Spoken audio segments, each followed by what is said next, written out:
Hello, and welcome to Intro to Game Design. Today, we'll be talking about the spookiest aspect of the design process. Players. Let me tell you a scary story. You've finished designing your game. You've playtested it, refined it. You know the exact experience you want your players to have. You can see it in your mind's eye. You just know how people are going to react, how they're going to feel, and what they're going to do. So you release it. You're ready for the world to experience your masterpiece. Then, someone does this to it. Alright, so now there's a big cutscene here with a Vortigaunt, but he takes a long time to talk, so we're just gonna height adjust under the wall, get to the other side. He won't start his talking. If he gets up on these crates here, he can height adjust up through the ceiling, and then traverse out of bounds over towards the load area. However, the load area does not actually load its textures. It still has all its collision, but no textures until the Vortigaunt opens the door after. So currently, he's walking around on invisible geometry, knowing exactly where the load area is, and then he will height adjust down into the load. And there we go. How do we even understand this from a design perspective? Why do players seem to take such joy in ruining our carefully crafted experiences? As designers, how can we deal with it, or even better, how can we harness the power of players to make better games? This week we'll talk about the problem and the opportunity presented by the people who play our games.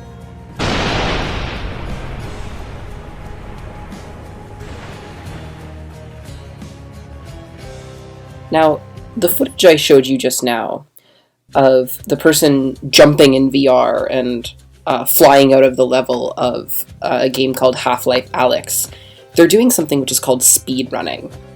Speedrunners try to push the limits of how fast you can beat a game. Often they exploit glitches in the game's code to skip entire sections of the story, get past difficult puzzles and bosses, and play the game in the way that designers really never intended or even imagined was possible. But every player, speedrunner or not, has the potential to dismantle our games and rule systems. Whether this means making their own house rule sets for board games, manipulating character creators to make silly cartoons. He looks like an emoji. Oh my god, he's a dude, he's a living emoji. He's a living emoji man. Or turning serious single-player games into zany cooperative multiplayer experiences, players always find ways to play games in ways that we don't expect.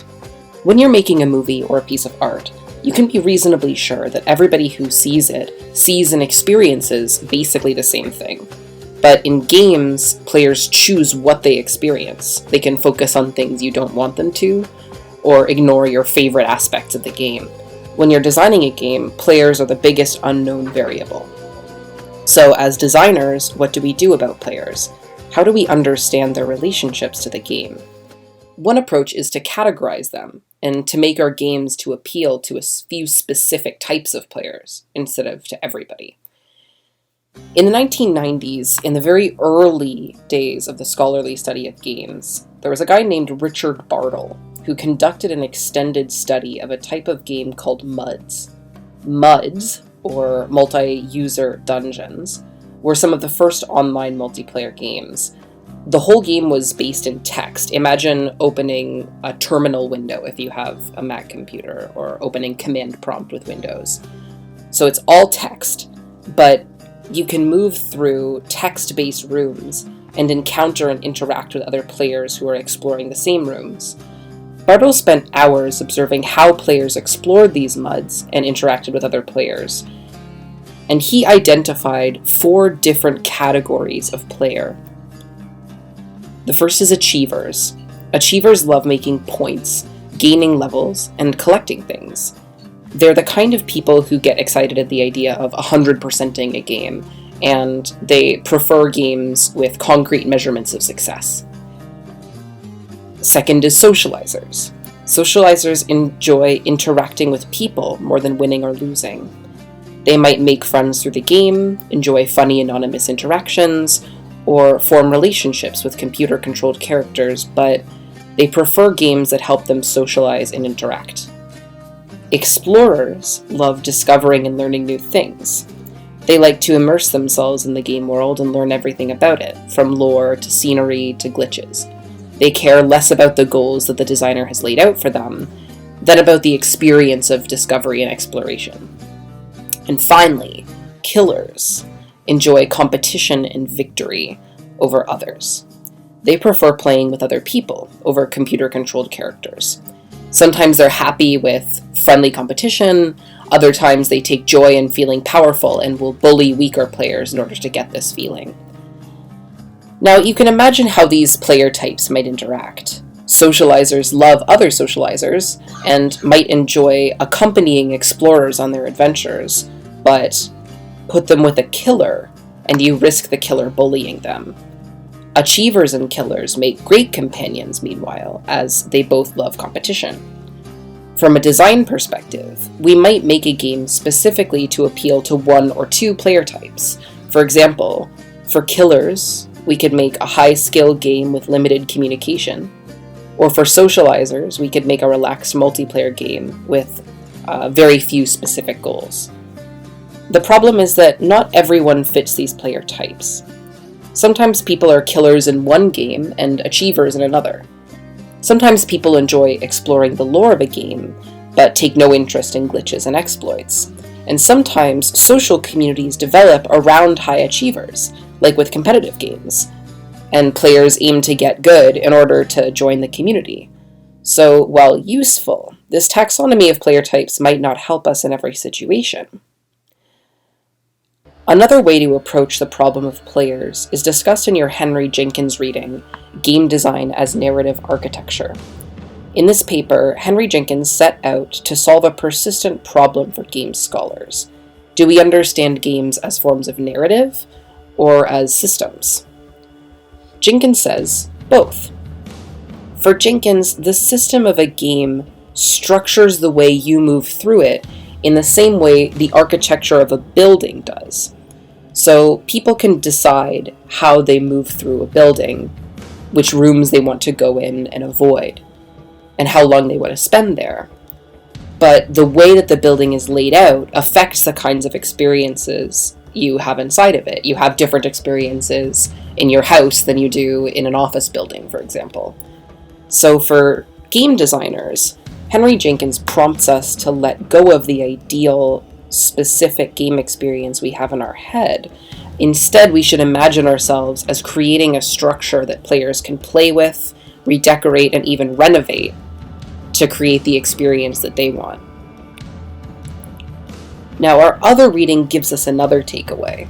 In Dice as Dramaturge, Chris Klug reminisces about a memorable game of Dungeons and Dragons. He talks about the narratives and social interactions created by the dice rolling mechanic of D&D.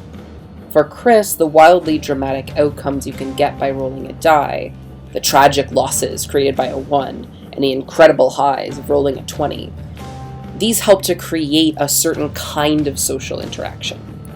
In fact, as game designers, we can use game mechanics to encourage and discourage specific social interactions.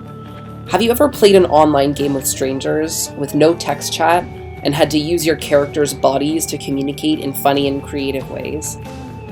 Have you become closer friends with someone after playing a cooperative game together? Or have you played a social game together and learned more about somebody through betraying them? These social dynamics all came to be through game mechanics. So, players can be a problem for designers.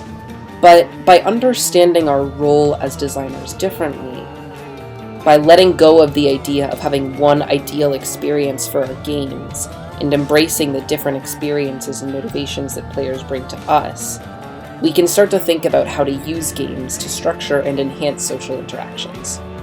So next week, we'll get into the specifics, and talk about game mechanics you can use to structure and create specific social interactions. Before that, though, I want to talk about your next assignment. This week, you'll be forming groups for assignment 2, social play. For this second assignment, you'll create a social game that is a multiplayer game that involves social interaction as a core mechanic. Your social game should be designed specifically to be played over Zoom, Microsoft Teams, Discord, Slack, or Wikia, or another similar platform. And you should take advantage of the specific things your chosen platform can do. For example, if you're using Zoom, you might take advantage of video chat, screen sharing, or breakout rooms. Your social game should also appeal to 2 specific target players, which you'll be receiving from me. Once you get into groups, you'll receive 1 message from each of your target player, describing their specific interests, desires, or fears. And based on that information, your game should be not just fun for them, it should be their new favorite game. That's your goal. How will you balance between the needs of your 2 different target players who might have different and even conflicting interests? How will you make your game fun and engaging over a platform like Zoom or Wikia? I look forward to seeing what you come up with. And that's it for today. Don't forget, this Friday at 7 p.m., we're doing a live stream with a special guest, Tranimal, Andrew Tran, a competitive Super Smash Bros. Melee player and also a game designer, who will be telling us about the Melee community and how it has affected his own design practice. You can earn not 1, but 2 participation points for attending and asking a question, so I'd love to see you there. But either way, I will see you next week.